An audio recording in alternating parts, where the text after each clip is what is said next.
Okay, so last year I went to visit Yellowstone National Park, and since we flew into Salt Lake City, we decided to stop off at the Great Salt Lake for sort of a side adventure before heading up to Yellowstone. And actually, I have to say one of the coolest things I saw on the entire trip was at the Great Salt Lake. These lumpy structures along the edge of the lake are called microbialites. And not only are they alive, but they are some of the closest modern analogs we have to early life on Earth. And the Great Salt Lake is home to some of the most extensive living microbialites on Earth today. So in this video, we're going to talk about what microbialites are, how they compare to stromatolites, how and when they formed here at the Great Salt Lake, what they tell us about this hypersaline environment, and why scientists studying early Earth and other planets care about these living rocks. So let's dive in, starting with what they are. Microbialites are organically induced sedimentary carbonate deposits, which is a fancy way of saying they're rock structures built by microbial communities. They come in several forms: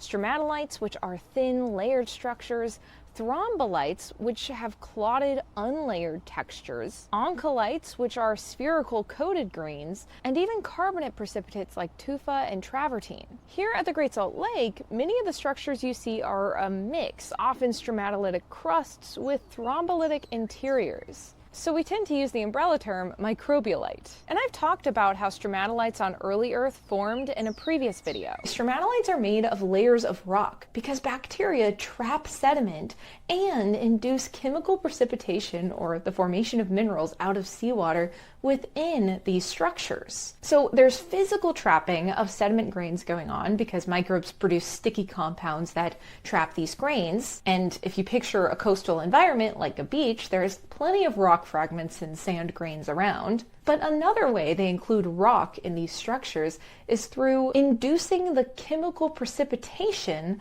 of new minerals within each layer of the mat structure. So you've got water within each layer because they're in these coastal, shallow marine environments, and you've got the microbes, and the microbes kind of induce this microenvironment. Really, really cool. Different within each layer, actually. It's just, when you really look at these at a microscopic level, it's insane. But they cause these chemical conditions because they release certain compounds that induce the precipitation or formation of new crystals within each layer of the mat. And these crystals are key because these newly forming crystals are what cement together the stromatolite structure and make it really sturdy and rigid. And these Great Salt Lake microbialites form in a similar way, except here at the Great Salt Lake, salt is key. This lake is hypersaline, much saltier than the ocean. And this supersaline environment is what allows microbialites to form here.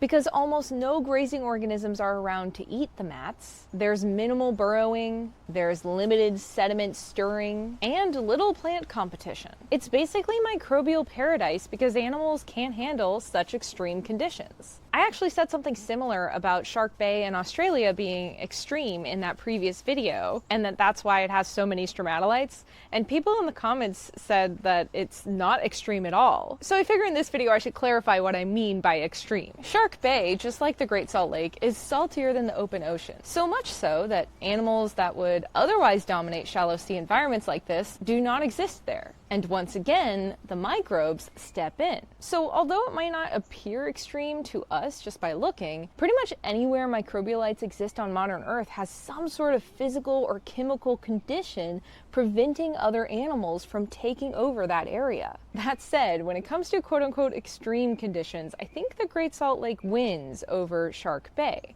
This lake has no fish, only brine shrimp, and obviously microbes. And one of the really cool things about the environment-specific occurrence of microbial mats is that when we find them in the post-animal evolution rock record, so in other words, when we find their fossils in the last 500 million years or so, it can sometimes be an indicator that those rocks were deposited in a somewhat extreme environment. And these fossils also indicate that the water was shallow, the chemistry favored carbonate precipitation, and that grazers were absent or limited. Okay, so that's how microbialites form and why they're here at the Great Salt Lake. But what types of microbes build these structures? The ones at the Great Salt Lake are primarily built by cyanobacteria, sulfate-reducing bacteria, and halophilic archaea.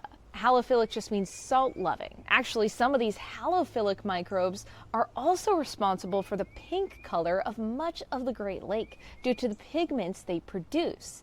So they're not always within mat structures. And these so-called extremophiles are not just interesting here on Earth, but also really important for studying astrobiology, or the potential for life on other planets and moons. Hypersaline evaporitic systems are considered potential analogs for Mars and some of Jupiter's and Saturn's icy moons. So by studying the biosignatures that can be preserved in the carbonate rocks produced by these microbes, we can start to build a catalog of signatures to look out for within the rocks of other worlds, which I just think is super cool. So the next time you visit the Great Salt Lake or any similar environment that might have microbialites like this, be on the lookout.